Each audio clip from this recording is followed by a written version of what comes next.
नमस्कार दोस्तों, स्वागत करता हूं मैं आपका द सोशल वॉइस पर। मैं हूं योगेश। दोस्तों, इन दिनों राहुल गांधी की भारत जोड़ो यात्रा सोशल मीडिया पर काफी सुर्खियां बटोर रही है। तो वहीं राजनीतिक पंडितों की पैनी निगाह भी इस भारत जोड़ो यात्रा पर टिकी हुई है। ऐसे ही एक राजनीतिक पंडित हैं प्रशांत किशोर, जिनका एक इंटरव्यू काफी वायरल हो रहा है। प्रशांत किशोर ने अपने इस इंटरव्यू में भारत जोड़ो यात्रा के रूट पर कुछ सवाल उठाए हैं और उन्होंने हैरानी जाहिर की है। तो आखिर क्या है प्रशांत किशोर के सवाल और उन्होंने अपने इस इंटरव्यू में क्या कहा, आइए एक बार देखते हैं इंडिया टीवी को दिए प्रशांत किशोर के उस इंटरव्यू के कुछ अंश और जानने की कोशिश करते हैं कि प्रशांत किशोर ने अपने इस इंटरव्यू में क्या कहा। जो बात मैं दूर से देख के जो मैं कह सकता हूँ कि एक चीज जो मेरी समझ में नहीं आ रही है या जो मैं टिप्पणी करने की स्थिति में हूँ कि यात्रा का जो रूट है वो ज्यादातर ऐसे राज्यों में है जहाँ बीजेपी और कांग्रेस में सीधा मुकाबला नहीं है। तो अगर आप बीजेपी के विचारधारा के खिलाफ या उनके राजनीतिक संगठन, राजनीतिक शक्ति के खिलाफ लड़ाई लड़ रहे हैं या कुछ उसमें करना चाहते हैं, तो मेरी समझ तो ये है कि आपको यात्रा वहाँ करनी चाहिए थी या यात्रा का एक बड़ा पोर्शन वहाँ से भी होना चाहिए था। मान लीजिए कि मैं बिहार में कुछ करना चाहता हूँ और मैं इस तरह का जो प्रयास मैं बिहार में कर रहा हूँ ये तमिलनाडु में जाकर करूँ तो लोग तो हंसेंगे उस पर। तो यात्रा का जो रूट है वो केरल में है, तमिलनाडु में है, तेलंगाना में है। इन राज्यों में तो बीजेपी है ही नहीं इतनी बड़ी ताकत आज की तारीख में, कम से कम। तो दोस्तों, कुल मिलाकर प्रशांत किशोर ने भारत जोड़ो यात्रा को लेकर कुछ सवाल खड़े किए। उन्होंने कांग्रेस की सोच और रणनीति पर भी सवाल खड़े किए हैं। तो आखिर प्रशांत किशोर के बड़े सवाल क्या हैं, एक बार हम उन पर नजर डाल देते हैं और फिर इन सवालों के जवाब तलाशने की कोशिश करेंगे। पहला सवाल जो प्रशांत किशोर ने पूछा वो ये कि इस यात्रा में सिर्फ 12 राज्यों को ही क्यों शामिल किया गया। क्या भारत का मतलब केवल 12 राज्य हैं? दूसरा बड़ा सवाल प्रशांत किशोर ने दागा वो ये कि यूपी में सिर्फ एक मामूली हिस्से से ही ये यात्रा होकर गुजरेगी।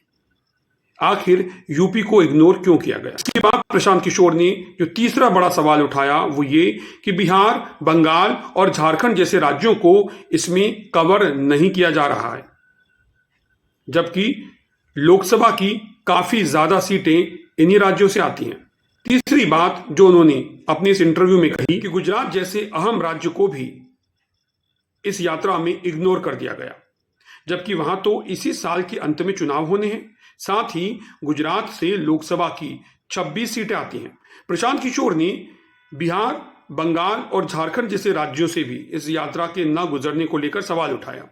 उन्होंने कहा कि ऐसे राज्य जिनमें लोकसभा की बड़ी संख्या में सीटें आती हैं, जैसे बिहार की बात करें तो बिहार से 40 सीटें आती हैं, पश्चिम बंगाल से 42 सीटें आती हैं। तो ऐसे राज्यों से इस भारत जोड़ो यात्रा का न गुजरना भी राजनीतिक पंडितों, खासकर प्रशांत किशोर को हैरान कर गया। तो दोस्तों, इस वीडियो में हम आपको प्रशांत किशोर के इन्हीं बड़े सवालों के जवाब बताएंगे। लेकिन सबसे पहले हम नजर डाल लेते हैं कांग्रेस की भारत जोड़ो यात्रा के उस रूट पर जिसको लेकर प्रशांत किशोर ने सवाल उठाए हैं। तो दोस्तों, अगर हम इस यात्रा का रूट देखें तो सबसे पहले ये यात्रा शुरू हुई तमिलनाडु से। तमिलनाडु में कन्याकुमारी से ये यात्रा शुरू होती है और उसके बाद केरल में कोच्चि से होते हुए केरल के ही त्रिशूर के बाद केरल के नीलांबूर से होती हुई ये यात्रा कर्नाटक के मैसूर में प्रवेश करेगी। इसके बाद कर्नाटक के बेल्लारी से होते हुए ये यात्रा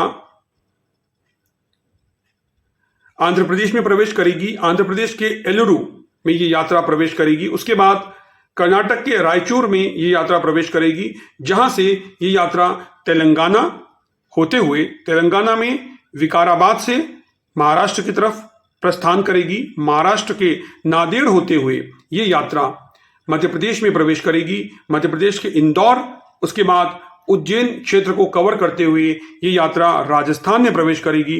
राजस्थान के कोटा से होते हुए ये यात्रा दौसा के लिए निकलेगी। दौसा राजस्थान से होते हुए राजस्थान के ही एक बड़े शहर अलवर ये यात्रा प्रस्थान करेगी और उसके बाद ये यात्रा उत्तर प्रदेश में प्रवेश करेगी। उत्तर प्रदेश में बुलंदशहर की तरफ ये यात्रा जाएगी। बुलंदशहर के बाद ये यात्रा दिल्ली को कूच करेगी और फिर अंबाला हरियाणा होते हुए पंजाब पठानकोट में ये यात्रा पहुंचेगी। उसके बाद ये यात्रा जम्मू कश्मीर इसके अंतिम पड़ाव की तरफ प्रस्थान करेगी और जम्मू होते हुए इसके अंतिम पड़ाव श्रीनगर जम्मू कश्मीर में ये यात्रा समाप्त हो जाएगी। तो दोस्तों, ये था इस यात्रा का पूरा रूट। अब हम आपको बताते हैं कि इस यात्रा को लेकर के प्रशांत किशोर ने जो बड़े सवाल उठाए हैं उनके जवाब क्या हैं। दोस्तों, कांग्रेस के लिए दक्षिण भारत बेहद महत्वपूर्ण है और कांग्रेस के रणनीतिकारों का यह मानना है कि दक्षिण भारत से ही निकलेगी दिल्ली की राह। कांग्रेस इस वक्त दक्षिण भारत पर पूरा फोकस करना चाहती है। ऐसा इसलिए क्योंकि दक्षिण भारत से कांग्रेस को हमेशा से ही संजीवनी मिलती रही है। बात करें 1977 की, तो 1977 में इंदिरा गांधी ने भी रायबरेली से चुनाव हारने के बाद चिकमंगलूर सीट से उपचुनाव लड़ा था और जीती थी। सोनिया गांधी भी कर्नाटक के बेल्लारी से चुनाव जीत चुकी है। दोस्तों, उत्तर में तो कांग्रेस अपने अस्तित्व की लड़ाई लड़ रही है, जबकि दक्षिण भारत में थोड़ी सी मेहनत से सीटों की संख्या बढ़ाई जा सकती है। जिन इलाकों में कांग्रेस साल 2019 में बेहद कम अंतर से हारी थी और उसने अपनी सीट गंवाई थी, उन्हीं इलाकों और उन्हीं राज्यों से गुजर रही है कांग्रेस की भारत जोड़ो यात्रा। दोस्तों, भारत जोड़ो यात्रा दरअसल एक सिंबॉलिक यात्रा है और इसका रूट बिल्कुल सीधा और सपाट रखा गया है। प्रशांत किशोर जैसे राजनीतिक पंडित शायद ये बात नहीं समझ पा रहे कि ये असल में भारत जोड़ो यात्रा है, भारत भ्रमण यात्रा नहीं।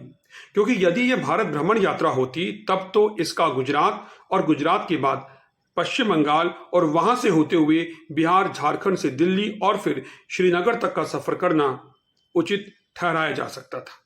लेकिन ये तो भारत जोड़ो यात्रा है जो असल में एक सिंबॉलिक यात्रा है। दोस्तों, प्रशांत किशोर जैसे राजनीतिक पंडित शायद इस बात को भी भूल गए कि भारत एक बहुत ही विशाल देश है।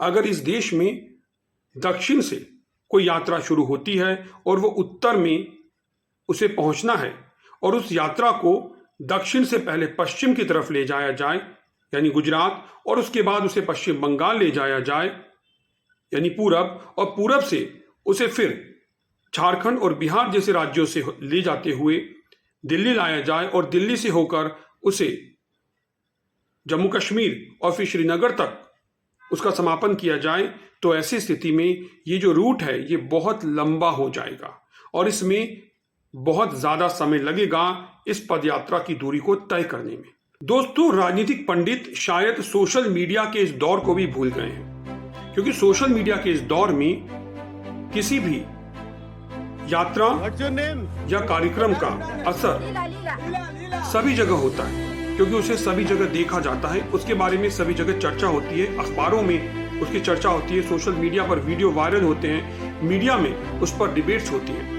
वैसी स्थिति में भारत जोड़ो यात्रा का जो सीधा सपाट रूट है वो इसे कम समय में कन्याकुमारी से कश्मीर तक ले जाता है। तो वहीं सोशल मीडिया के जमाने में गुजरात से लेकर बंगाल, यानी सोशल मीडिया के इस दौर में इस यात्रा का असर देश के सभी राज्यों पर पड़ रहा है और इसका मूल मकसद कांग्रेस के संगठन में जान फूंकना है। दोस्तों, इस यात्रा की सफलता कांग्रेस नेता राहुल गांधी को स्थापित करने में मददगार साबित होगी, जिसके भारतीय राजनीति में दूरगामी परिणाम होने वाले हैं। तो ये था राहुल गांधी और कांग्रेस की भारत जोड़ो यात्रा को लेकर राजनीतिक पंडितों और विश्लेषकों के तमाम सवालों का एक वीडियो विश्लेषण। हमने इस वीडियो में कोशिश की प्रशांत किशोर के उन सवालों के जवाब तलाशने की जो उन्होंने राहुल गांधी की भारत जोड़ो यात्रा और इसके रूट को लेकर उठाए थे। दोस्तों, आपको ये वीडियो कैसा लगा हमें कमेंट बॉक्स में जरूर बताएं और हाँ, चैनल को सब्सक्राइब करना बिल्कुल ना भूलें, साथ ही बेल आइकॉन को भी दबाएं ताकि आपको हमारे नोटिफिकेशंस मिलते रहें और आपका और हमारा ये रिश्ता यूं ही बना रहे। इस वीडियो विश्लेषण में फिलहाल इतना ही। दीजिए इजाजत। नमस्कार।